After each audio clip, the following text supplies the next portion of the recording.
So that leads to what people call populism, which we've looked at a bit.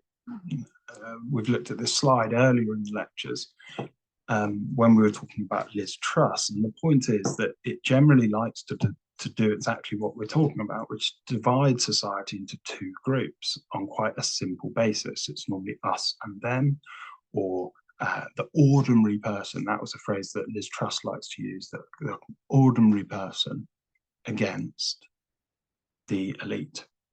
Okay, they can either be a corrupt elite, or they could be a woke elite, or the elite in the capitals, or the wealthy elite. It doesn't really matter, but that's why you see Donald Trump using stuff like the deep state.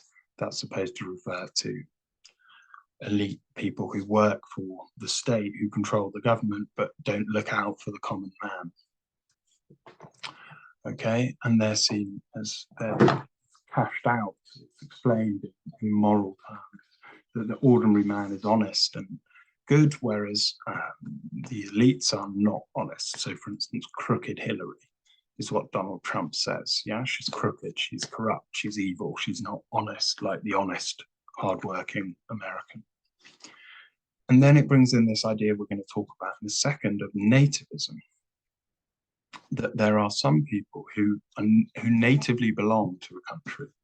And obviously you would probably think that meant Native Americans or indigenous people, but often it doesn't. It means white Americans against supposedly invading other races, as if America originally belonged to white people or something like that. But in the UK, you see it as well, in Italy, in lots of countries, in the Netherlands, these nativist ideas that there is a group of people associated with the land. So we saw that book, The Strange Death of Europe, and that book claims that that there is a sort of native population of Europe who are white and Christian, and they're being replaced. Their culture is being replaced. Their ethnicity is being replaced.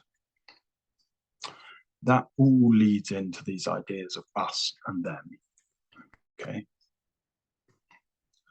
We've seen this before as well, but populism increases. Here's that book I was talking about. I mean, you can see just the cover itself, all of these little dots, they're actually people, almost like armies of people, immigrants they're supposed to represent, who are sort of, quite literally sort of about to swarm in to Europe.